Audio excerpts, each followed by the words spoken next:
Hormatly vatandaşlar, şu gün 2024-nji ýylyň 17-nji iýuny hepdeniň duşanly güni. Hoş geldiňiz Demokratik Opozisiýasynyň kanallaryna.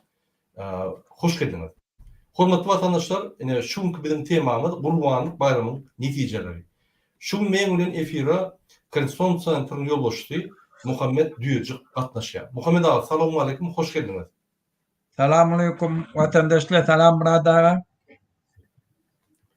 Muhammed aga, eger ruhsat berseň, men Türkmenistanyň gelen gyta habarlary aýdyp geçeýin, ondan bizde videolar boýunça ýa-ni gepleşip dowam eder. Videolar we maglumatlar bar. Ine hormatly vatandaşlar, Türkmenistanyň gowuşan habarlara görä, MHM gurlugy Serdar we Gurban Berdimuhammedowyň buýrugy bilen ertenlerde gatyp edildiler.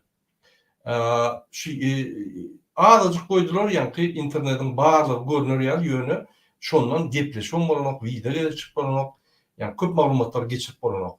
Gorkup şular bir 2-3 günden bäri interneti ýuwaş-ýuwaşdan beklediler. Ine Türkmenistanyň hiňilige adamlar üçmeli däl diýip görkezme berildi. Köp ýerlerde hiňilik gurbana ruhsat bermediler. Käý ýerlerde ine hiňilik halkymyz özi gurýardy hiňiligi. Hemme wagtdan o Sowet wagtlaram, häzirki wagtlaram ýa-ni hiňilik özleri gurýardylar. Biziň watandaşlarymyz şo gurulma bolsa da gelip şonu ýykyp aýryp, ýa-ni asfaltlap, bolmadyk ýaly etkileýärler. Polisler we MHM guruplary. Ine diňe hökümetiň görkeden ýerlerine bir kısan ýerde, her şäherde hiňilik gurulýar we şo ýerde MHM, polis, ýa-ni häkimler jogap berip, şo ýerde telewizion üçin reklamajyk etdiler. Ünsüren bolsaňyz, Sowet Soýuzy wagtlarynda da beýle däldi. Häzir rejim gaty gorkýar. Bir zat bolsa, ine Serdar Berdimuhammedow ylgak gidip başga tama, ýa-ni ötürýän ýa-da ýene gelip, ýa-ni ýolbaşçylyk edýär. Şol ýaly gorkýar, şol ýaly nirsamçydan ok, şol ýaly ýa-ni döwleti beýleki ýolbaşçylar ýaly alyp baryp gidip bilen ok. Derrew ýa-ni güýjüne gaçýar. Ine Gurbanlyk bayramynda adamlar üçmek bolanok. Şäher ýerinde we vilayet merkezinde hiňilik belli ýerde häkimiň göz astynda goýuldy.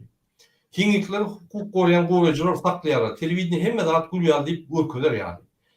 Hökümet gaty okýar. O ýerlerde hiňilik uçmak bolanok diýip adamlar dagadýarlar. Barın öňüňizde uçun, öňüňizde goýun ýöne üçmen köçelerde üçmen diýip ýa-ni gaty okýarlar. Meçitlerde sadaka bermen däl Gurbanlyk bayramyna diýip ýa-ni adamlar üçmen ýaly görkezme beripdirler. İmamlarym düşündirýär, düşünmedik adam bolsa MHM'ler ýet düşündirýär, aýgaral öňünden bir küçük öňünden owurlarda aýlanyp düşündiripdirler. Ýa-ni adamlar üçmesin diýip. Enerji nämeden okýar? Adamlar üçde gorkup başlaýar. Üçde şular bizi ardyrjak, şular bizi ýa-ni aljak, şular bizi elimizden tutjak, şular bizi qaryada akıtjak, şular bizi basjak diýip gaty okýar. Rejim diýenim ataly ogun. Meçhitlere indi baranda din kartuşkasyny görkezip giýirmeli etdiler. Meçhidin giýirilesine 2 san imamyň adamlaryny goýdular. Şolar egerde kartuşkasy bir bolsa imama aýt. Göni polisi MHM jaňa diýär şöyle. MHM getirip şol adamlar dağı diýär. Onun daşyndan meçhidin içinde takýaly 3-4 tane MHM otyr.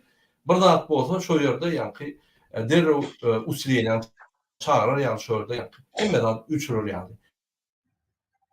Gaty okýar meçhitlerden. Ine imamlarym inni MHM'ň başynyň aslynda bolansoň şonuň aýdany etmeli bolýar. Meçhitlerde bayram namazyny okap bolansoň derrew meçhitten çykmaly. Derrew adamlar üçmeli ýaly dağı diýär. Şu 3 tane takýaly MHM'şikler şol adamlar daşyna goýup gidininde boldy. Rahat diýip şonu ýa-ni meçhitler boşadýar. Gorkýarlar şöyle adamlar üýüşüp ýa-ni hökümet hakynda nämelik hakynda gülüşäýmesin diýip gaty gorkýar. Halkda pul ýok. Üýüşüp pul goşup halk sadaka berýär. Sadaka geçirlerine öňkü ýaly çanagy doldurup nahar guýmaýarlar. Çanyň ýardyny guýup ýa-ni nahar berýärler. Çoranyň içinde de köp et ýok. Öňküden 3'tün bir bölegi bar. Galan zady kartoşka bilen ýa-ni ýerine goýup aç köpelýär çorbany. Adamlaryň ýagdaýlary, maddi ýagdaýlary has gatyp bolansoň, köp adamlaryň onunla üýüşüp ýa-ni sadaka zymyşyp şeýle sadaka berýär. Sadakadan soň da etiň bahasy 40 manatdan 60 manata çelli boldy. Adamlarda onça sadakalara çykdyjy edip bilenok. Sebäbi maddi adaýlar pes. Näme gurbanlygyny geçirmegini bilenok. Lewapda, Daşguzda köp adamlar pul ýaly pes bolan soň goýuna derek geçi toýýarlar. Geçi goýundan arzan düşýär. Marketlerde gurbanlyk diýip kiýilip pes wagty we bu top gelýän harytlary adamlar paýlaýarlar, ine gurban nemesi padarkary paýlaýar. Ine internet hakly. VPN ve interneti beklediler. Sekelce işleyen. Korkup informasiya bütün dünyaya yayılamasın.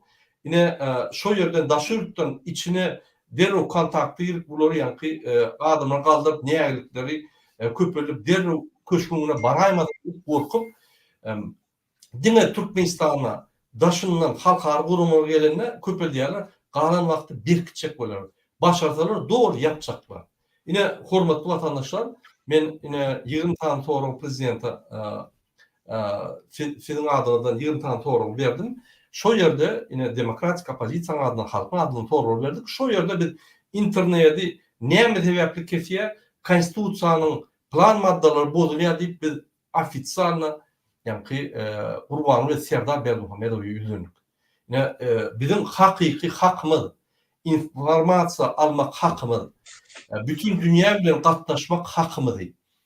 Doğun gardaşlarymyz bilen internetde, Google, WhatsApp'da haklarymyz bunu bozup öz bolýan derejesinden, ýa-ni öz bolýan daşdöwrüne bolýan zatlardan gorkup bular bizim haklarymyzy şu ýerde de kemsedip internet bekleýär. Biz interneti doğru açtırmalı şu hökümete. İnterneti açılmadı, onu Gurbanly we Serdar Bermuhamedov öz wezipelerinden gitmeli. Sebäbi halktan gorkdy bolýar. Yine talipler şuulçuluk işlerini ettirýärler häzir. Zoru tutýarlar. Talipler hem oňa garşy bir tehnika tapdyrlar. Bolguzy zatlary emhemelere gurrun berip, yalan zatlary emhemelere aýdýarlar we emhemeler öýlere senden dinar ýaly edýärler şol. Yine bu tehnika talipler berekellar.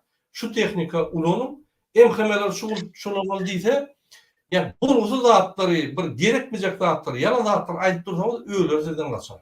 Sebäbi ýalana düşýär. Indi oğullarda ýaşullar TikTok'ta täzekler görýärler.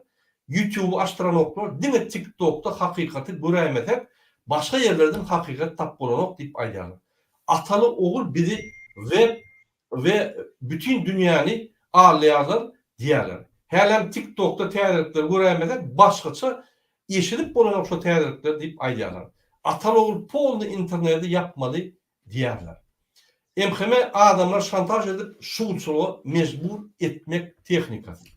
Men şunu size aýtyp berýän sebäbi Türkmenistanyň içinden yine polis bölümünde işleyen adamlar ve yöne gelip gelen adamlar haýyş etdi. Yine şunu murada aýtyp berin. Emheme nähili halky alýar, nähili halky talýar, nähili halky dogry diýip şunu düşündük berin.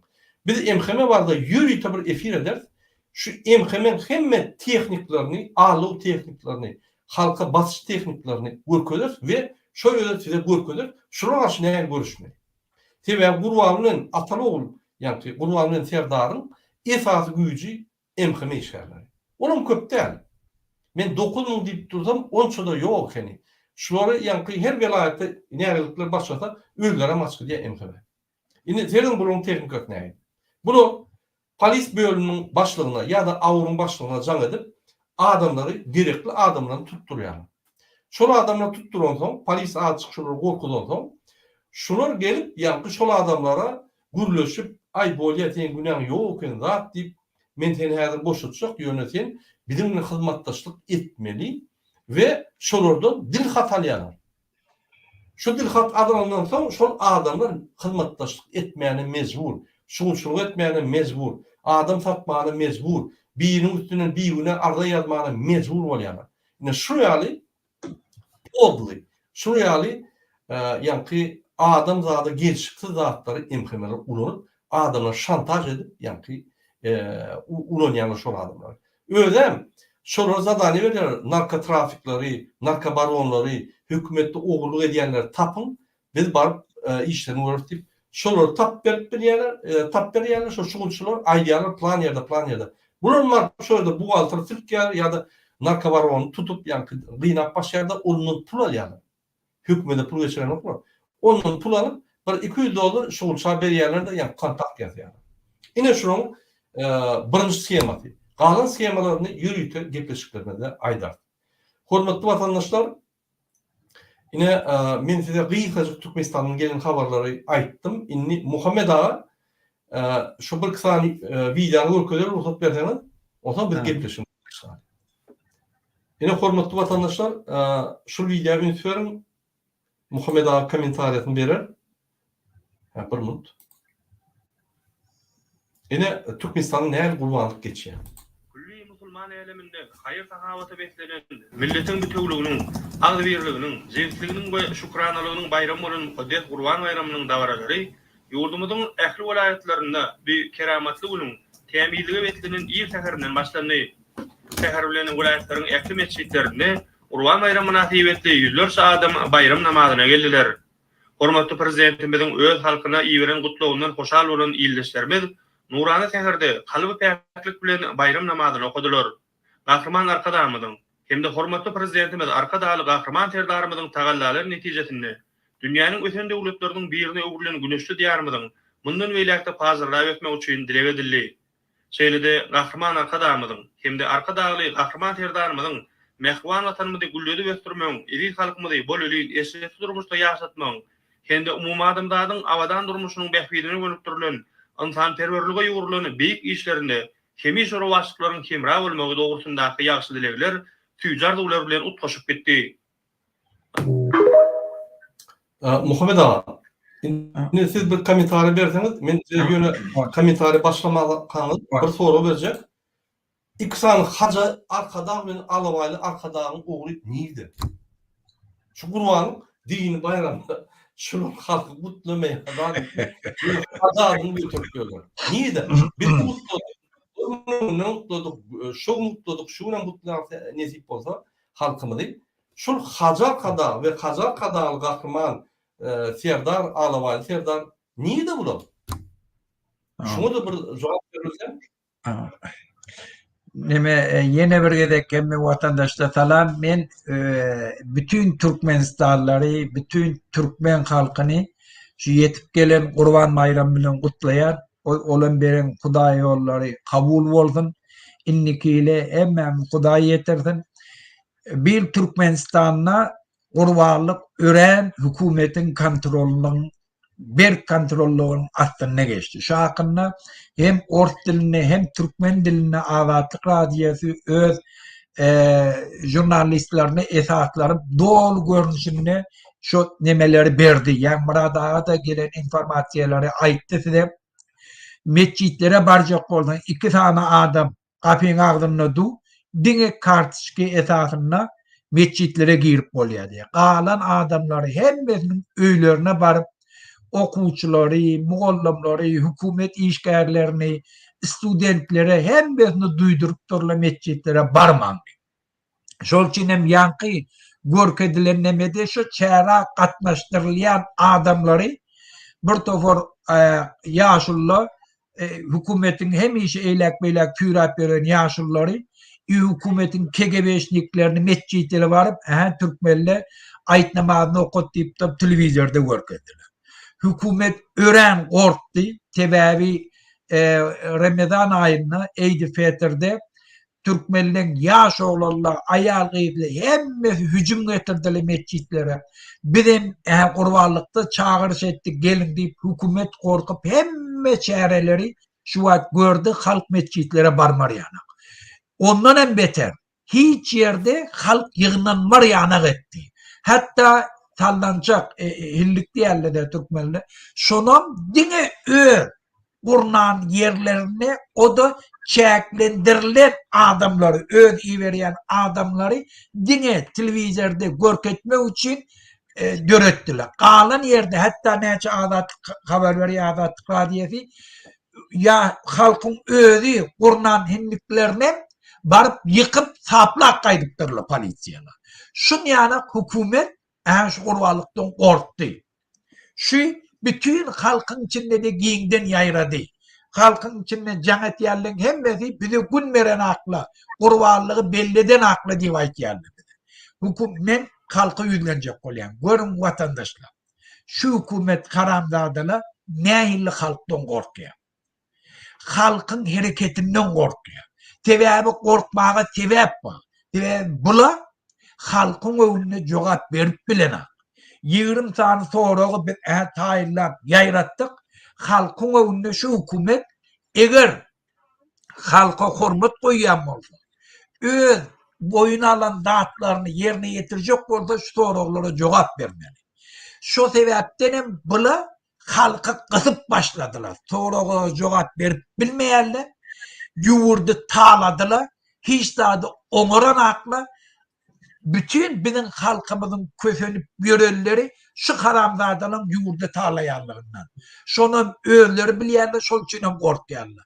Hatta şu ikisi Türkmenlerin en esası prazniğin bolun Kurban Bayramı da hiç yana çıkıp bilen aklı. Hiç yerde görmersiniz şunu.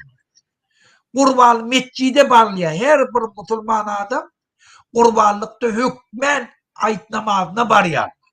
Ondan sonra gidip canlılarını çalıyarlar. Hatta şu karamdadılar şuna barıbilmediler. Öz veren videolarını hiç yerine görkezmediler. Şol için vatandaşlar biz şulardan dinecek olsak iyili giderli hareketimiz devam ettirmeli. Adamların yığınayan yerine barıp şu tağdan öz hareketimiz başlamalı. Mescitle en amatlı yer hükümet öğren korkuya, şol için mescitlere barın. Sonra ona razı şeyine gerekke. Mescitlere, cuma namazlarına barın. Biz bunun iyiliğini kesmer. Neyse halk mescitlere yığınansa, şonca da hükümet korkuya. Mescitlerden biz başlar temme hareketimiz. Halkın yığınayan yerinden başlar. Stadyonlu, cığıllık bazarları, halkın yığınayan yeri, halkın hareketine getirip bilecek yerledir. Şol için şu zatları aktivistler hem de tayin olsun halkın yığınayan yerine biz hareketimiz başlar. Şu hükümeti yıkıp bilir. Şu karamdağdalardan yurtumuzu dindirip bilir. Ben yankı hükümetin içindeki işleyenlerin nimesine aydayım. Vatandaşlar, hükümetin içindeki KGB'şnikle, polisiyadan, prokurorlardan korkup oturma. Olan hemmesi siz. Yani yakınlıkta 3 tane imigrasyon slujban ofisörlerini tuttular. Şola da fikir etiyadiler men tutma, hiç de demirli deyip, ola tutup bastılar. Prokurorlar tutuyorlar, KGB'şnikleri, polisiyaları, sudyaları, hükümetin içindekileri, vraçları, muallimler tutuyorlar. Magaziler o magazini saklap görürler, onları tutup başladılar. Sebebi bunlara ağram düştü, bir hükmen şolun başına düşüyor. Özünden nemen günahını ayıracak olup şoları turmaya batıyor. Şol için onu da Tivya'nın bir nelac deyin adamla. Onu da hükümetin ağırlığına düşen adamla. Onlardan korkup oturma. Şu an hükümet yaş olanları KGB'nin işini çekme için kompütür bilen adamlar şu tak çağırıyor diye aylık vereyli, ey değili, bey değili. Ağırlık getirecek oluyor. Ünlü halk ağırlanmaya. Yang mırada ait ya ola da şolardan deyince olup bir tovar yalan informasyon veriyor diye falan. Hükümetin içindeki işleyenlerin hemmesi şundan bidar. Şunu bilginin, onlardan korkup oturma. Dine olan bir dadı gözünde tutuyorlar. Halkın hareketi başlanda hayf tarafa ağranma. Şu ağramlığa teredip ola da şuna koşulacak oluyor. Şol için halkın yığınanan yerine ne çok köp oldu. Köçer çıktılar. Halk nardacılığını aydıp başta ola da şu tarafa yıkılıyor. Şol için şunu berk yadınızda saklan. Ola bizim düşmanımız de. Bizim düşmanımız Berdi Muhammed'in başkaları. Şulardan biz dinmeli. Şun kun dünyanın yağdayı ayrıtıyla Putin'in düşen yağdayı inni hemme diktatörleri yüreğine bir korku sallı. Yani Tajikistan'la perevara edecek bolýar diýip Demokratik Partiýasynyň parlamentin içinde deputatı tuttular. O näme üçin tuttular? Şu men karşıma birden etjek bolýar diýip. Indi şu bolupdyr, bolmandyr, o bilen näme ýok. Ýöne bir topar informasiýalar boýunça şu yani Moskvadaki terörçilik hareketden soň Orsiýadyň KGB'leri, spesslujbalarynyň ýol başçylary ýanky vilayatlyny adam bolan üçin Tacikistanyň meclisiniň içinde bir toporun ýol başçysy bolan üçin şuna pırlagat edipdirler diýe. Sen Rahmanow aýyrda gel biz seni gollaýyn diýipdir diýe. Indi şu habar dogurdur, nä dogurdur? Ýöne hemme diktatorlar şu wagt gorkýany şol. Sebäbi Rahmanow öz ýurdun kontrol edip bilenä, öz halkyna köp basyş etýär. Olada ekstremizm tarafa gitýärler, şol üçin bize problemi döretýär diýär. Bu karanlarda da şeýle. Türkmenistanyň içindäki halky näil David ediberdi. Şonça da ýaş oglanlar ekstremizm tarafa gitýär. Şonu ortaýa bilýär. Şol üçin ola da şundan howp etýär. Buna da indi samleýän ýer düşdi. Putin men gollap bilermi ýa gollap bilmermi diýip. Şol üçin watandaşlar, şu wagt diktatorlar ören gorkýar.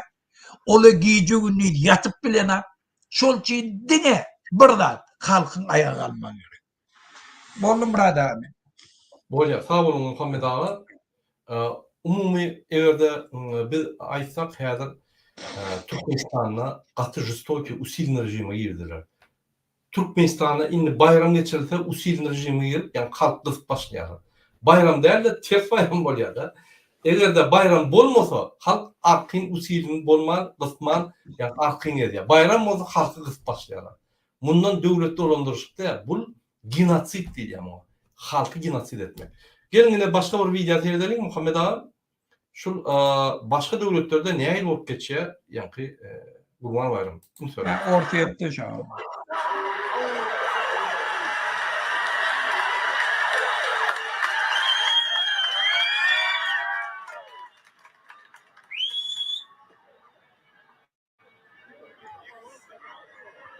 Şu musulmanlardan bizim näme kem ýerligimiz var. Näçe biz şuraya çıkıp yani bayramlarımızı belirlemeden bu.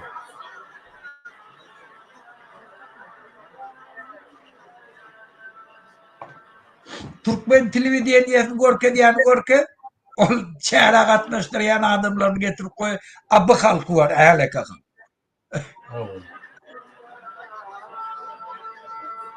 Onun bir nokta şu, var yerde bir meçidin daş töwerli. Näçe meçidler var.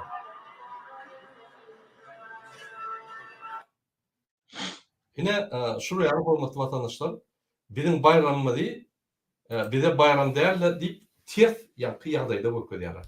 Indi ben ýene bir videojik görkezek bolýar Muhammed ağa ruhsat bersen. Ha. Ha, bir minut. Şu videoda ünsürp seyrederim. Şu ýerde hormatly vatandaşlar. Pardon. Yine de Türkmenistan'da video. Şukranalygynyň bayramy bolan mukaddes Gurban bayramynyň dawaralary ýurdumyzyň ähli welaýatlarynda ünsürün harby türgünleşik, umumlaşdyrylan harby türgünleşik. Yani MHM organlar bilen serkerdeler bilen harby guluklaryň adamlar bilen geçirilýän türgünleşikde atalawul ýokdur. Ýokor serkerde ýok. Gurbanlyk bayramynda yani hacılar ýok. İkisany hacı ýok.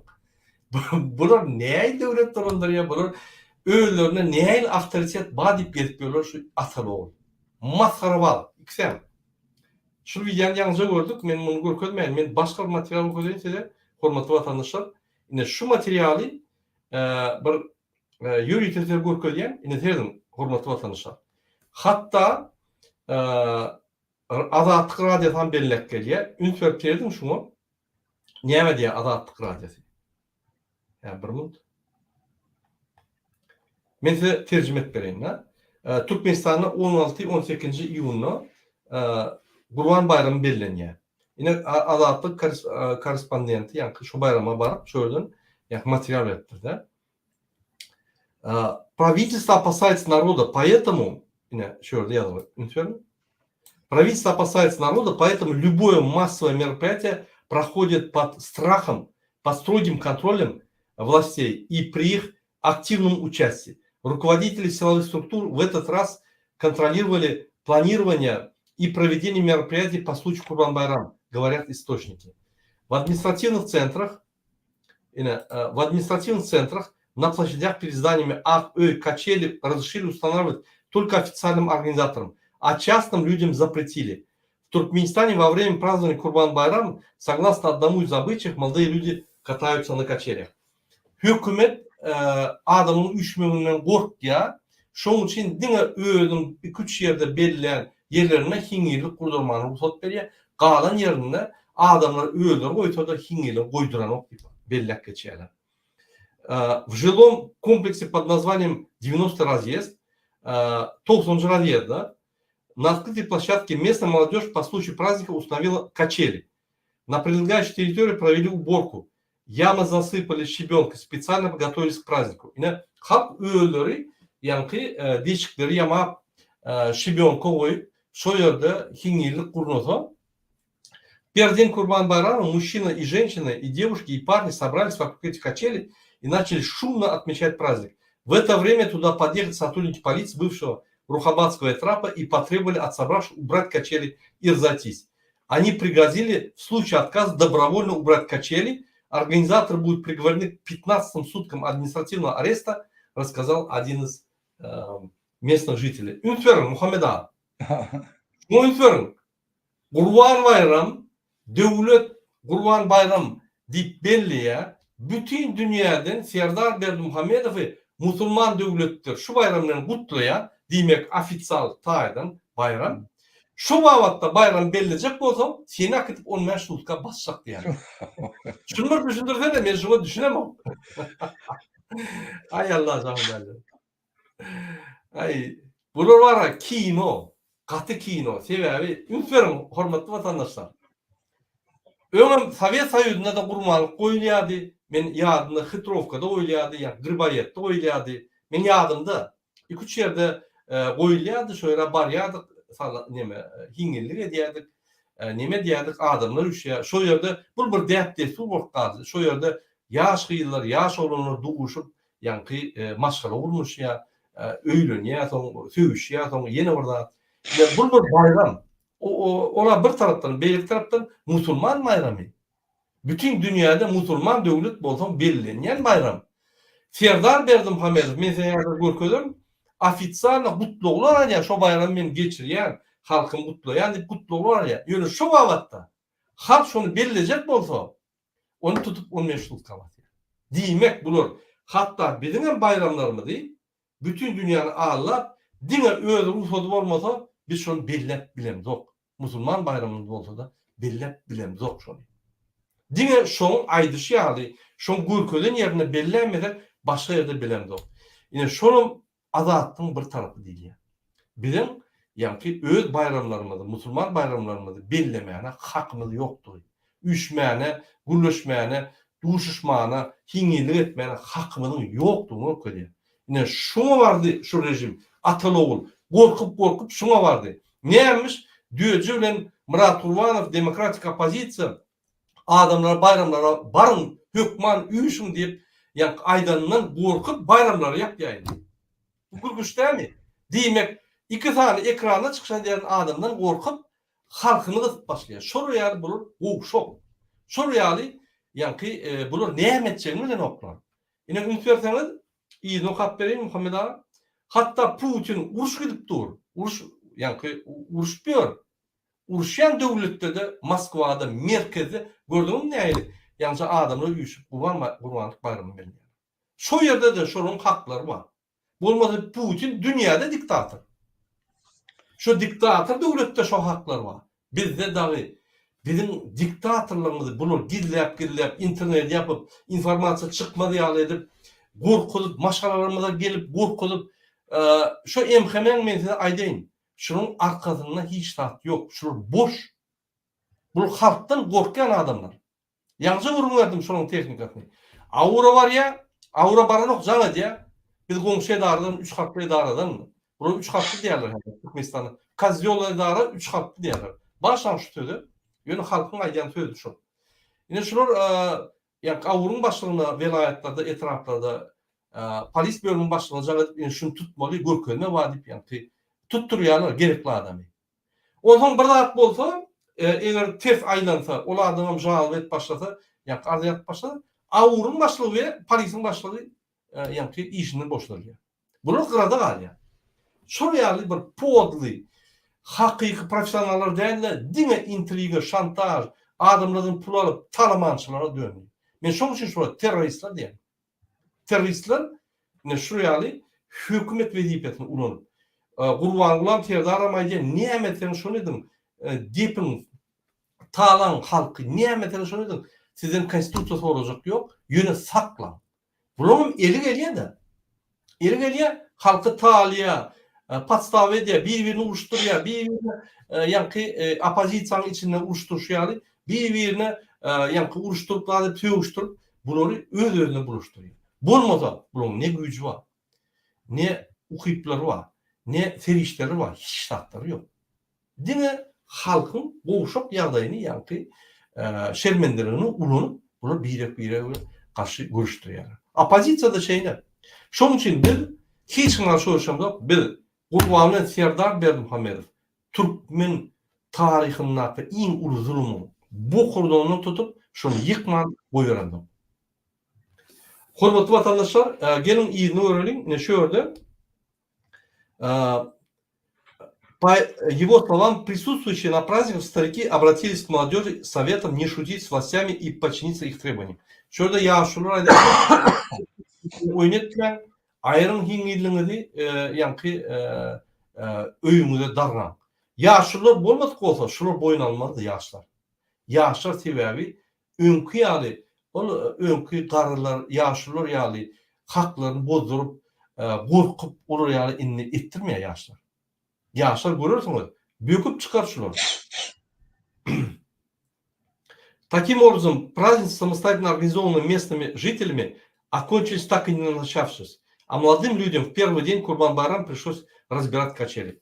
Şul bolan waka, şul bolan bayram başlaman tamamlandy diye. Yaşlarım şul bunun hiňeligi aýyrma bolur diye. Источник сообщает радиоатлык, як радиоатлыгын источниклар şeýle diye. На концертах, организованных под контролем властей в административных центрах регионов, разрешали петь только те песни и тексты, которые были одобрены и соответствовали линии государственной пропаганды. Şu Kurban bayramlarda, ünferim, Kurban bayram, halkın bayramında, Müslüman bayramına aýtmaly aýdymlaryň tekstlerini barlap ve şoň tekstleri alıp barýan hökümetiň liniýasyna dogry gelýän bolsa aýtmaly, gelmeýän bolsa aýtmaly, söýgü ýöne söýgü tem bolsa aýtmaly. Diňe arkadagy serdar, alawaly serdar bolsa, ýa-ni alawaly arkada bolsa, ine şonu aýtmaly, başga aýtmaly däl, ne bellek geçýär.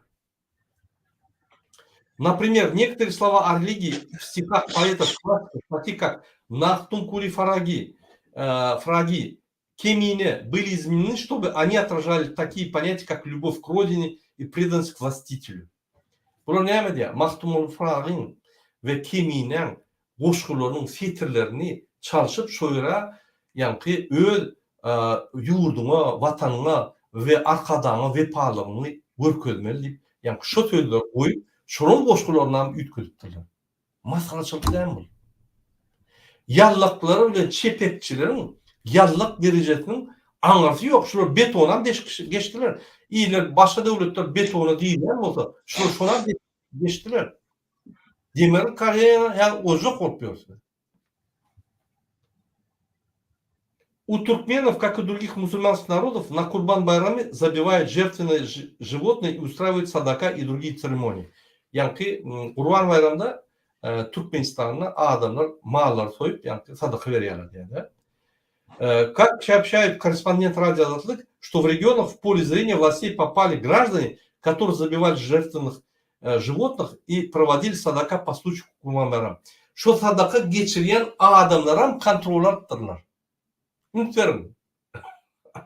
Muhammed Ağa efirden gitti.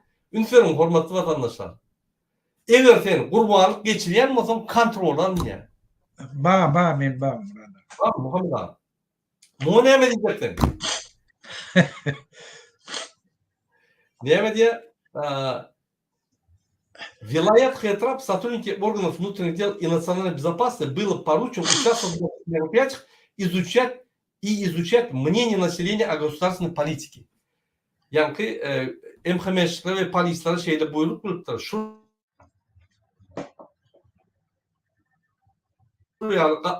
katlaşımda halkın yani hükümet barada fikirlerini öğrenip aydıkları. Власти, видимо, обеспокоены тем, что такие люди, помогая бедным семьям, повышают свой авторитет среди населения, что бросает тень на авторитет власти. Yani hükümet korkuya, yani sadaka verip adamlara, yani etsat paylap sadaka verip gören adamlar avtoritet alır da hükümetin avtoriteti kaçar deyip şundan korkuya. Yine men bir zat aytjak bolan Muhammed abi. İksan hacı. Şunun sadakaları neydi? Kurbanlık bayram sadakaları. Mırada o sadakaların başına yaptılar oğlum. Onun sadakası bir de gerek oğurlamalı bolýar. Sen musulman, sen hacı. Sen barıp şu yerde su içtin, yani yüzünü yupup kayttın. Şöyle ayetler okudun, şöyle Allah'ın önüne söz verdin. Men musulmançılığı yürütecek devletimde rahat deyip. On surata video. Ola ne Hudaya anan ya, ne adam kärçiligi anan ya, ola bir towar kezzap karamzadalar. Şol üçin emmet karamzada diýär.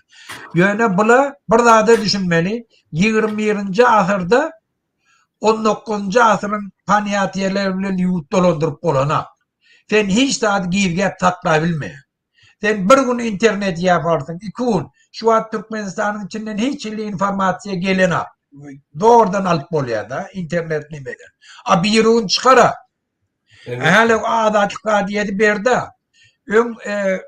20-nji asyrlarda neme Enver Hoca Albanyň birinji sekretary partiýasynyň halk şeýtirip taklady. Bütün Albanyany yapıp bizim hemme ýurtla bizim düşmanlarymız şola bize çocuk bolýar diýip 17.000 tane var şu adamla giydiğinme o beşlerini yaptır da şu halkta paniyatı ödüredi. Pembe kişi bizim düşmanımız bizi yurdumuz talacak oluyorlar diyeyim. Sen buğun kun onu edebilmersin ha. İnfonunda ne yapmalı? Şu adam bütün halkı köfedi, infonunda da halk gelip şu heykellerini hem de dargattılar. Hani şu adamda iyi bir tarihte adı var mı? Enver Hoca diyen adamda iyi bir adam var. Şolan musulman yok. Bula bir karamdadalar öz çağalarının aladasını edene. Ertüy şolun çağalarını halk rasçilini dederler. Yeke damaklarını çalarlar. Gurrundu. Şu karamdadalar şona fikir etmeli. Sen halkı hava şun kurbanlığı adamlar getirttiler sana. Yönü görüp dura halkın öyle. Bütün dünya görüp otira. Men gen alyan adam Recep Tayyip Erdoğan'ı özünde musulmanlığı oturan adama. Şu zadı görmeyen mi sen karamdağda şu? Şu karamdağdalan etiyen adamı görmeyen mi? Ne hilli sen şuna doğunum diyen? Ne hilli şundan sen gelip padarkal yan utanma. Men musulman devletlerin yol başlarına açacak oluyor. Senin gözümüz görmeyeli ki şu karamdağda musulmanlara ne hilli azar veriyor. Bizim yüzlenmeliğimiz şu musulman devletlere. Ey siz musulman mı olsanız, İslam'a iman getiren mi olsanız, etikadınız var olsa, imanlı olsanız, onu Türkmen musulmanları her şeydir köseye. Şuna ünsünüz verin. Musulmanlara desturlarını yerine getirdin akla. Bir derek özüne musulman diyme. Şolun etikadına biz şek getirmeli. Şolu imanlı değil, imansız adamdı.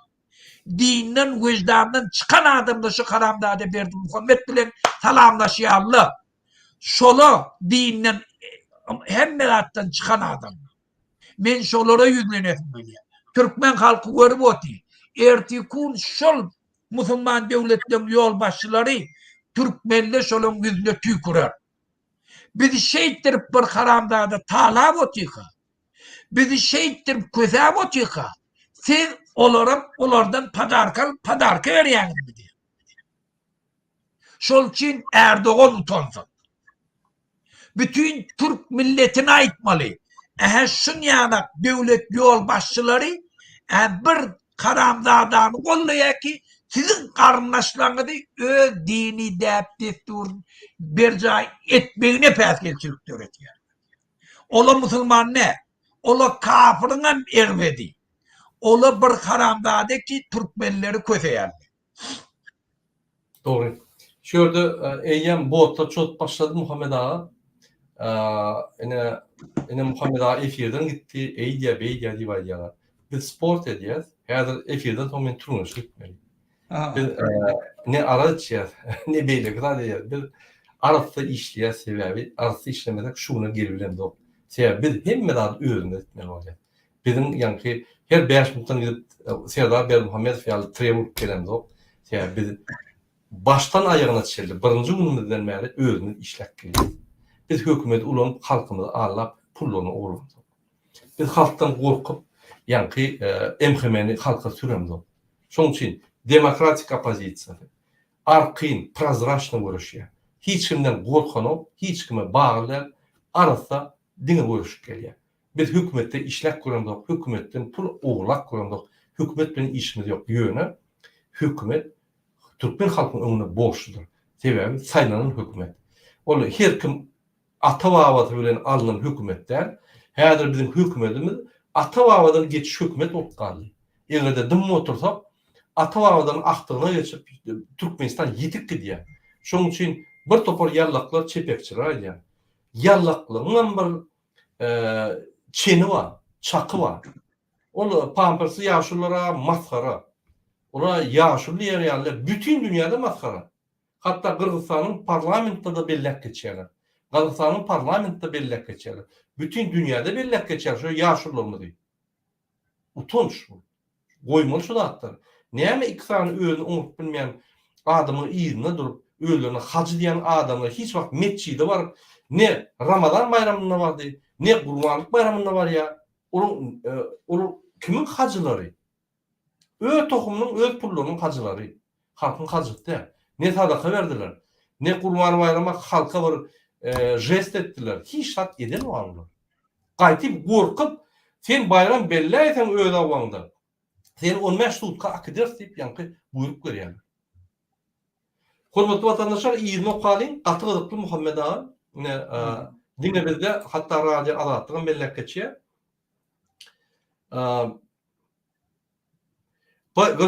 Гостелевидению показали, как граждане в национальных одеждах выступают с приветствиями и радостно отмечают праздник. В репортаже с торжеств, организованных под контролем властей, также показали, как повара готовят разные блюда, женщины занимаются рукоделием, дети развлекаются национальными играми, молодежь катается на качелях. Yani televideniýe bölgeler hemmedi beýgine, hemmedi ýa-ni bayramçylyk belliýär, adediýär. Bu bayramçylyk hemme ýerde. Diňe şonu okutdy däl, hemme ýerde diýip alýarlar. Организованные властями торжества были призваны создать впечатление, как будто все туркменское общество, и старики, и молодежь, и дети, как один, с большим воодушевлением отмечают национальный праздник. Şular ýa-ni düşmeli. Bütün Türkmenistan'da yaşlılarım hemmesi birlikte bayram belirler. Hemmede bayramlarını görkezecek bol bütün dünyada ve Türkmen halkı alıyor. Между тем, корреспондент радио Однако об ограничениях и строгом контроле, имеющих место во время праздников, официально СМИ не сообщает. Bular diye yönü, bular ya qadağançılıkları edenlerini hiç yerde aydıran yok diye. Yani hükümet aydıran yok diye. Между тем, корреспондент радио Балканский канал сообщает, что в городе Туркменбаши в связи с праздником цены на продукты питания выросли на 25-65%. Yani bayramçılıkta bahalar östü diye. Şu vavatda diye. Onun bahalara yankı aydışmıyordu. По словам нашего корреспондента в Туркменабаде, в административном центре Ливапского вилаята, в день Курбан-Байрама магазины заставили закрыться в 20:00, а после 21:00 людям запретили выходить на улицы. Как обычно, причины запрета на предложение власти не стали объяснять. 20:00'den soň köçe çıkmalar, qadağançılık ediyorlar. Yine size Kurban Bayramı. Levap'ta adamlar Yani köçe çıkmalılar. Aden näme barımçylyk bilecek? Öz başgalarının aradyna bilecekmi? Onu ol derajlany alyp bolýar-da. O musulman bayram bolmaýar-da. Men şonu düşünemok. Şular haýsy ýanky diniň hajylary. Men düşünemok. Kapır diniň hajylary bolaýmadym? Ýani bizim musulman dinimizi gysýan adamlar bolaýmadym Muhammed ağa? Olara münafıkla değil ya.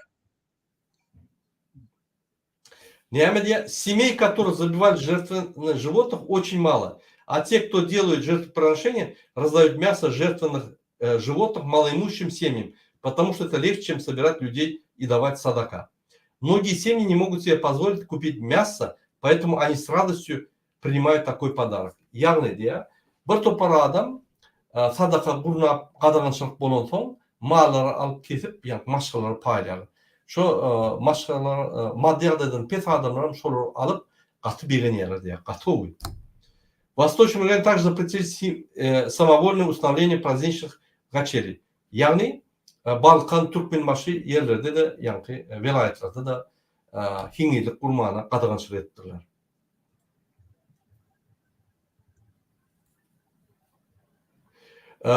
Radio Azatlyk bilmeýänler şolun bahalaryny hem çykarýar we näme üçin qadağançylyk edildi diýip şonu sorak görse, yani hökümetten aýdan oklar diýär.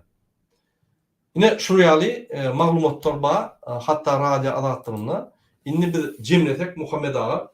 Menin pikirimçe ýadyňyzda bolsa biz adamlary meçhide çağırdyk. Meçhide baryp nägeliklerini bildirmek. Biz 20 saat sorup taýýarladyk halkyň adyndan. Halktan bir topar sorularlyk şonu jemleşdirip 20 saat sorup. Şu soruga ne serdar ne gurbany berdim haýat jogap bermedi. Şu sorular ýene de şorup galýan. Inniki mereket çeldi. Şu merekani öňüne aljak bolup internetde ýapdylar 2-3 günden. Hemme meçhitlerde kartoçkasy adamlar goýulmaly, goýdular. Yani adamlary hiňilik goýmaly, adamlary üşmeli gorkup hemme halkyň bayramyny geçirýän bayramçylyk ýani nimelerini beklep gorkujugyna ne şu ýaly döwlet saklaýar.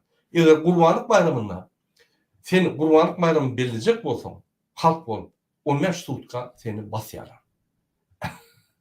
Men düşünemem. Türkmenistanyň şu künjügüne, şunu okudumna, Gurbanlyk bayramy kontrol edilýär. Ýöne şundan bir 10 kilometr bu tarapynda Gurbanlyk bayramy ýok, qadağan.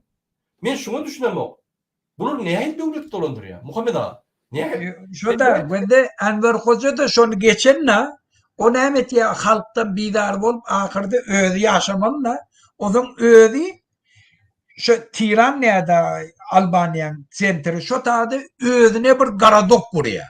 Şu tadı elitni adamları ýaşatýar. Şonu özleri bir-birine qydalyp özleri bir opşystva kurýarlar. Hemmesi ýanky goly Enver Hoca. Galan adamlar bilen işi ýok. Şu an nemede bu Haramzada da arkada şäherini kurup özüne töwerenek itlerini ýygnap özleri bir-birine qardaş bolup birine qyýyp bir şeýtirip ýaşaýar. Bu da tarihde bolan da. Bu zatlaryň soňu belli. Senin Haramzadalan soňuna ýetýär kal. Sen istleme şonu. Sen halkdan ýa-da giýip ýatmazsın. Sen 50 köy, sen şu atlam güýjüm badiýaga. Bu atlam sen oňa 10 et, 10 et diýip buyruk berýär. Ýöne şu hal sen damaňy çalar. Gurrundy demeder şonu. Näçe gaty dursaň, şonça derwet bolar. Şol üçin men berýän bulara maslahatym, näme inni gelse meçhitleri ýapjakmy? Inni jygyllygy ýapjakmy? Sportivni komplekslerin içine adamlar ýygnajak. Näme etjek? Nire? Bir ýaňa ýyglanman şu adamlar bar, köpelýär. Mektepleri ýapjakmy? Näme etjekler? Nire gidibiljekler 20-ýyly atyrdy. Edibiljekler adam bolmar. Şol üçin iň gowdy eger çağalaryny tiýleýän bolsa, eger çağalaryny attyklaryny tiýleýän bolsa, şolan geljekleriniň aladasyny etýän bolsa, şun kun bula diňe hökümetden gitmeli. Bolly. Bu atly etýän zatlar oň çäretiligi, nälaç edýilligi, gije günnesine yatıbilen tebä gorkýarlar. Şol üçin watandaşlar, diňe hemme zat size bagly. Sizin ykbalyňyz diňe sizin eliňizde. Hiç zaten çekinmeyin. Ruhsatan bağ. Bulan ruhsatlarına seyretmeyin. Mescitlere varın. Cuma namazına varın. Hasan Aşer'in mescidinin önüne adam koydum.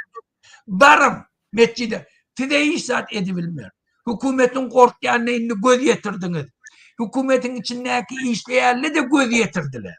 Göz yetirdiler inni. Hükümet korkuyor. Şol için hükümetin içindeki işleyen adamla yeke öylere varıp on etmeyin. Ay siyaset bilen işiniz olmang. Hıngıllık vurmang. O çare barmang, bu çare barmang diyen hemmek görüp oti. Hemmek şun duyup oti hükümetin korkuyan. Haramdadılın korkuyan. Şol için biz korkuyunu inni Berdi Muhammed'in maşgalasının içine saldık. Şol için dinesinin bir hücumumuz gerek. Bir şun yanak çarelere barıp da sorukları önüne koyak adamla Haramdada gidin niten demek kaldı. Şola ne der? Doğru. Men diyecek oyaladım Muhammed ağa kat. Doğru bellek geçtim. Sen Hasan'a çeli korkup görecek. Hasan'a çeli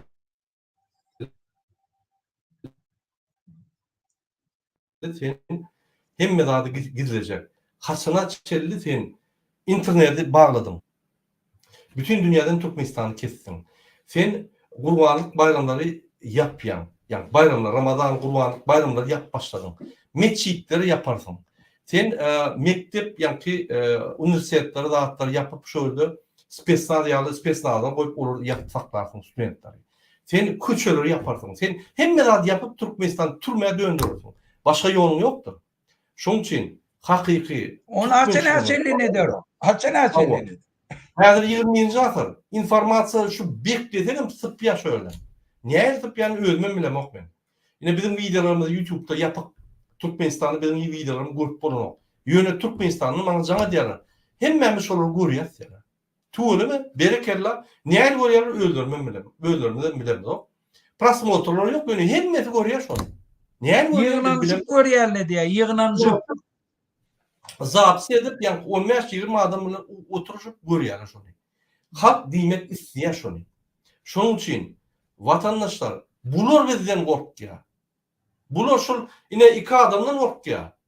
Soruyalı yani çeyreleri görüp bulur. Sen soruyalı kovuşuk eden halka hizmetleri yok.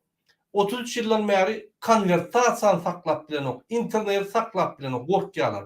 33 yıldan beri alat maglumatları verilen noktaya korkuyorlar. Hatta Rusya'da da alat maglumatları var. Urşılıktı. Diktatör kızıp başladı. Şöyle de ayıp oluyor. Şöyle de profesör nimet oluyor. Hava yığınarlar, öyle son koy veriyorlar. Plakat çıkıp oluyor. Biz de gürlep bilen o. Takışçıları yani şuur çekecek olurlar. Takışçılar berekeller. Hem de takışçıları sağ olsun. Yani bar yok oluyor bulur. Biz şuurçu da. Biz emheme kazıyorlar. Yani emheme şey diye baktılar. Berekeller. Yine talipler teknika taptı. Bulur yine baran yerine hem de zınıp yatıyor bulur. Şöyle yani emkeme bilen kurbanı bilen serda maskara olup olur. Halkı tağla. Onun bir günüler yani kaydışını yani. Ya biz onu nimeden yok. Yine şu ekibler Joker bir soru verdi. Haçan biz yani bize halkımız koşulur deyip. Müthiyorum hormatlı vatandaşlar şu sorata ben şunu yürüyütü koydum abloşk edip. Yine şurada burlaki deyip Rusya'da yani motor, dizelli motorlar bolman son hemme de adamlar elden çekerdiler. Yani gayıkları. Gayığın içinde yani baylar otuyor. Halkam yani geday halkam şolar çekip yani bir kanalın bir nokotun biriki nokoda şu kanalda şurada daşıyadılar. Ne şurada burlaki diyorlar. Yine şurada yani çekip paraya bir oraya birlikte haçana çelli neyse yol kaldı deyip ayyada beyle hem ayya bilemok men siyasata boşlamam. Men şunun bir vatandaşımın bilen görüştüm. Şunun bir topar informasyonu yarattık bunu bana can ediyor. Men sizi qo'llayan ya. Mana da yönü qiyin görmeseniz ya bana iyi vermem sebep men anarda ina tam aldı men anarda nime ma kaldı diye. Ya qardaşlarım aldı men korkya şurada. Benim o aydın başta men xahiş ettim himmetini paylaşın deyip. Sen paylaşma. Yani seyret. İyi darla. Men goşulamok diýip çekilip biýinse ýerip gidýän zat edýän. Bir gün biz ýeňip barsak, biz täze şertde goýup başlasak, sen düşünmeýän. Ýyra galyň bolýar. Sen halkyň, döwletiň gidýän ýoluny ýygyny ýetip almasaň, sen biznesden utulýan, durmuşdan utulýan, hemme zatdan beýliklerden utulýan. Paylaşmasaň, hatça bir öwrenip dur. Hatça bizim diýen zatlarymız ýa başga bir opozisiýa diýen zatlaryň öwrenip, kellerini taýýarlap, kellerinde azajyk bütün dünýäň ötüş ýoluna, barýan ýoluna gal diýdiňiz şol. Men şonu düşündirdim. Senden şunu gördü, paylaştılar, erti protest edip köçe çıktı diýen yok. Biz düşünýärsiň, ýani hoplulygyny ýöne. Sen şu zatlar biz sen üçin edýäs, oka düşünüp özüňi östür içinde. Erti çağajyklaryny düşünüp bilerdiň. Erti mysal üçin Türkmenistan ütkap başladı, reformlar gidip başladı. Sen yetmemmen, düşünmeýän. Cemiyette boş, cemiyet bilimlerde nol, siýasatda nol, hiç narsa düşünen yok. Täzeden aljak bolsaň ýyllar gerek. Şoň üçin ýylarlar seredin, hökman goşulmaly diýip borjunuz ýokdur. Ýöne aktiv bolsaňyz gelecekde siz täze urjak Türkmenistanda, täze Türkmenistanyň täze siýasatyna eger beýliklerden ökdi bolup öňde bolarsaňyz, eýem ýolbaşy bolarsaňyz, şondan biz size diýär. Biz size ol ýolbaşy diýip paýlamdyk. Sebäbi her adamyň aktivnesli boýunça ýa ýolbaşy bolar. Şoň tejribesi boýunça, şoň ukyplygy boýunça, şoň bilim boýunça. Eger siz goşulmasaňyz, bilim ýok, ukyplyk ýok, hiç tat ýok, näme siz ösürsiňiz? Diňe ýani men öz işimi bilýän edem, o bu ederdiň bir kiçik biz şondan galarsyň. Sen düşünen o. Biz şunu etjek bolsaň, siýasata düşünmeli. Türkmenistan nire var ya, sistema nire var ya, bu sistema nämen esasyny goýuldy, nämen men bozmalylar, şu zatları bilinjek bolsaň, sen jemgyýet düşünjäň bolmaly, siýasat düşünjäň bolmaly. Demokratiýa nämedir bilmeli. Ertir mysal üçin size aýdyn, men Ýewropa geldim. Ýewropa gelip firma açanda işler, sen beyt diýsen, ýören ol. Sen dinläme. Bar ýok bolup iştin diýen. Sen diýmek, olar hormat goýup, diktatoriýallarla düşünşüp işlemeli. Onun netije bar. Şu dünýä garaşyňda çalışýarsyň, çalışmaly. Häzir Türkmenistanyň siýasata goşulmayan adamlaryny alyp görseň, 80-90% diktator gurbanly. Düşünjeler şol. Biz şonu çalışmaly. Birinji. Şonu çalışsaň, sen özüňe hormat goýýan, sen kanunlaryna hormat goýýan, sen watanyna hormat goýýan, sen döwletiňe hormat goýýan, eger şoňa hormat goýmaýan, kanunlar bozup beren iksan jellat bolsa, sen ýüzden aýdýan. Ýa-ni doğrumy? Murada, gede men şu hakymda bir zat aýtjak bolýar. Gede watandaşlar biz bir opştwada, bir durmuşda ýaşaýar. Bizim ykbalymyz hawa, öz ykbalymyz belli bir derejede öz elmine, özüne bagly. Ýöne biz opştwada ýaşamyzdan soň eger töweregimizdäki bar zatlara bitapawat boldyk, biz özümize misat edebilmeýär. Şol üçin ýurdumyzyň içinde her bir kanunçylyk, her bir düzgün bizim ykbalymyza göni täsir etýär. Şuň kunem biz şu kanunlardan aýratyn özümizi istat edip bilemdi. Şuňa dol düşünmek gerek. Biz eger töweremizde bolýan zatlara bitapawat bolsak, ýani öz ykbalymyza bitapawat, öz çağamyzyň geljegine bitapawat. Gede şu ösen döwletler diýekler, demokratik döwletler, şular özleri isläp şuňa ýeten nimelerde durmuşyň özü mecbur edilýär. Şu wagtda Fransiýa deteret, Kanada deteret, şu hep biriniň öýünde reşotka barmy? Reşotka görmerdi. Näme üçin? Sebäbi ogurlygy şuňa bir hili aýryp berilýär. Ýoksa hemme ýurtda ogurlyk bar. Ogurlyk kaçan köpelýär? Haçanam bir topar 10 kişi adamın imäge çöregi bolmasa. Sen gowy ýaşasaň, ola da istat edibilmese, istat ýok bolsa sen dadyny ogurlaýarlar. Sen şolardan özüň gorajak bolsaň, ozaň ýa ahrany goýmaly, ýa reşetka goýmaly, ýa avtomat almaly, gara durly çäreler görmeli. Şol üçin en gowsy näme? Sen şolara ýaşar ýany şert töretýär, sen hep arkaýyn bolýar. Общeство de şeyle. Eğer sen men özüm şun özüm oňarýan diýjek bolsaň ýalan sözler. Sen ýani korkýan. Korkýan öz ykbalyň öňünde, öz çağan ykbalyň öňünde sen biparway. Sen şu korkucu derecede şu hakynda pikir ederin gelene. Eger sen öz durmuşyň öňünde özüňi jogapkar duýsaň, öz çağlaryň öňünde hökmen töweregindäki bolýan zatlara da reaksiýaň bolmaly. Sen özüň hiç zat edilmeýän, sen hiç kim bir döwletiň içinde ýaşasaň. Döwlet kanun çykarýar. Şol üçin şu kanunlary sen ay men işim ýok şo bilen diýsen sen özüň almaýan.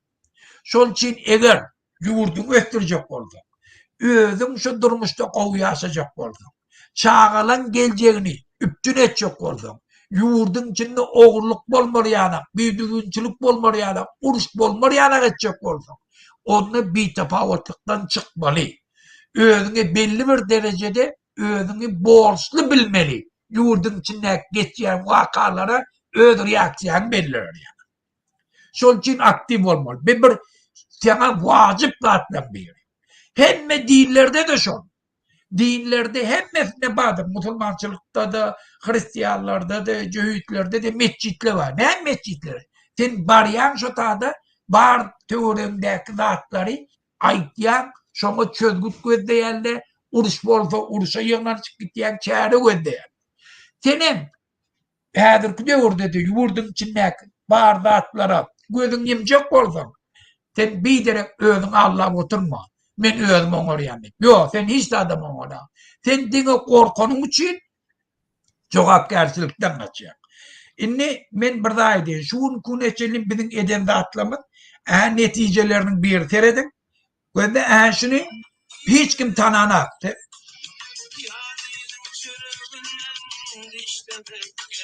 Teredin şunu. Bizim durmuşumuzun nemesi. Eyle bu şeyi asla görmedim necele. Siz ayttan bana hiç geçme. Yenikenlerin yerine düşme. Ve de şurada şu aydın bilenem şun kun Türkmen'den düşen yağdayını aytıyor. Türkmenistan'ı eneden ne oluyor? Yaşlık vakti közenliğe ece kakasın. Sonra uloluşu verenle Türkiye'ye gitti. Türkiye'de ay menleyen vakti kul bolup işliye. Sonra yine Türkmenistan'a var, ölüm vaktinde de Türkmenistan'a varacak diye. Şunu görüp oturan adam aydım edip aydıptırlar. Düşün bizim bir durmuşumuzun bir bölüğüne vurdu. Bir yaman kıyılançlı yağda işi. Şunam aydım edip aytyanlar. Bizim halkımız belli bir derecede kaldı. Şol için Berdi Muhammed'in kaçıp gidebilecek yeri yok. Bizim hareketlerimizin neticesi şu. Halkı belli bir derecede kaldırdık. Şu an yüzlerce aktivist bir tamam dağım ekrana çıkış edip aytyanlar. Aydımcılığı var, ayağlı var, kıyıklı var, yaş oğlunlu hemmez aydı ortaya. Şol için Berdi Muhammed korksun. Şu an şunu yanak çareleri görmeden şu halkın ayağı kalanından korku ortaya. Şunu her nedir beni korkuyor. Şol için vatandaşlar. Jogapkärçiligi boyun alaýlygda şun kun öz çağamynyň geljegini özümiz belli diýelim öz elimiz bilen. Oňa da hiç ýyny päskelçilik ýok. Diňe şu karamdady kim biziň ýurdumyzy talamaga diýip şu sözi aýdy bildigmi şoňdan bu tortýar şonu. Gelin vatandaşlar şu ýurdu özümiz eýe çykaýly. Çağlamynyň geljegini özümiz belläýli. Dogry aýdýan Muhammed Ağa doğru belirlek geçtim. Hormatly vatandaşlar yine bir demokratik opozisiýanyň adından hemme aktivistler, blogerler, kanallar, liderlerin adından Türkmen halkymyzy Gurban bayramyny mesela birinji bilen hemmeňde siziň maşalalarynızda, dogry anlaşmagyňyzda jan halk arz edýär we öýleriňizde, saçaklaryňyzda awadançylyk ve adaletlik hüküm tutun diýip arz edýär. Hormatly vatandaşlar, Gurban bayramyny kutly bolsun. Ine gatda urlak geçtiňiz Muhammed Ağa bir topar adam bizi belledi. Bir ýanky Gurbanlyk bayramy bilen kutlady. Sag bolun, hemmeňize taňyr gasyn. Biz hökmen aktif bolmaly. Ine Ferdi Muhammed Ağa Kanada'da getiriyor. Şun ýagdaýy üýtgän okdur günne. Şo gülýaly. Şo öňküýaly gülýaly. Bu ýanky Türkmenistanyna ýeti ıssy bolsun, sowuk bolsun, Türkmenistanyň halk kösensin, bu ýagdaý kösenip ýöne, wyjdany bolan soň, şu zatlar seyretbilmän soň allygyna çykyş edýär. Menim şo ýaly. Men doğulanlaşan kaldı şunun için, Türkmenistan'ın içinde. Olur kötüne. Näme sebäpli? Bir iki sany idiot, öňü oňurmayan, narkoman, triyeki, bar Türkmenistan halkyny agyr ýagdaýa saldy. Biz münasipler şulara ýaly iki sany öňü oňurmayan ýolbaşçylar bizim agyr günümizde ýa-ni döwleti we bizi agyr güne getirýär. Biz münasipler bu ykbaly. Men şondan söz edýän. Egerde gowunuňyzda, ýüregiňizde sizin bedeninizde enatalyk terbe bağ bolsa, bir doguşçuluk bağ bolsa, adalet bağ bolsa, adalatlyga garşy, ýa-ki görüşen adamlara garşy biz görüşäýmiz. Alaçy ýok. Bolmasa men hem gülýaly. Men saýdym, men iki hepde ekrana çykmadym, işim köp boldy, bizim köp. Şo ýerde näçe köp iş edem, şonça köp kazanýar. Şo ýerde işle men çykyş etsem, men kazanamam. Eger serial taktikam bolsa, men efire düýgüne çykmam. Gep onda däl. Şuraya agyr ýagdaý. Biz türkmenler öňe çykyp halkymyzy kimde azatlyk köprek bolsa, şol azatlygyň olup beýleki azatlyksız halkymyzy ýa-ni azatlyga çykanmaly. Başga ýol ýok. Hormatly vatandaşlar, ýene bir bildirişe etjek bolýan biz öňkü gepleşigimizde ine Muhammed ağa aýdyp geçdi, Kemine diýen oğlan Merdan familiýasy ýadyma çönüp Merdan Muhammedow diýer. tutuldu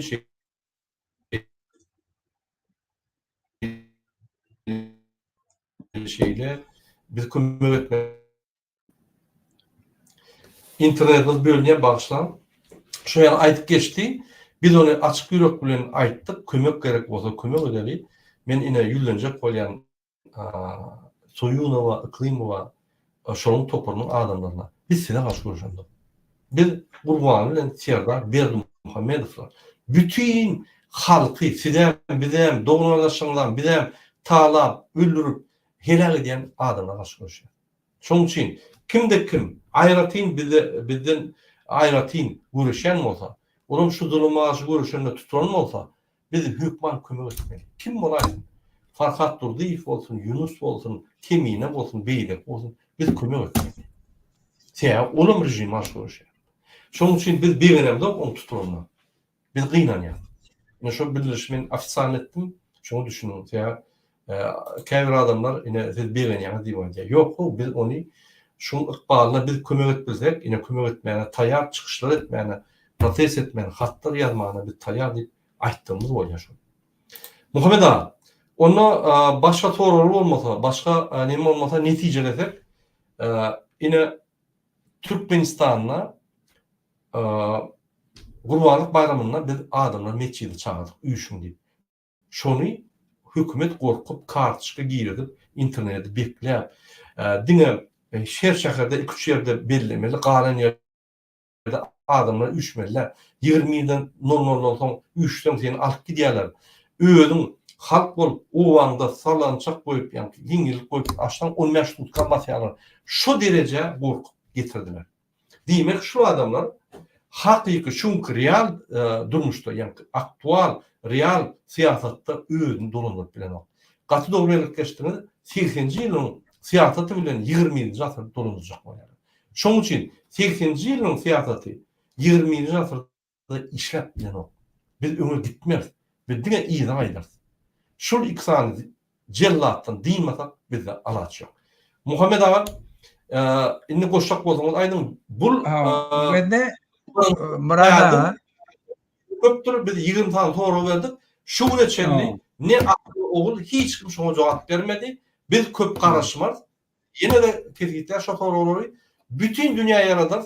Hemme pasportlar, ilçhanalar, dünýä jemgyýetleri, dünýäň ýolbaşçylaryna iýere şahatlar 4 dilde we şular Gurban Serdar Berdimuhammedow halkyň önüne beýleki prezidentler ýaly jogap bermeli.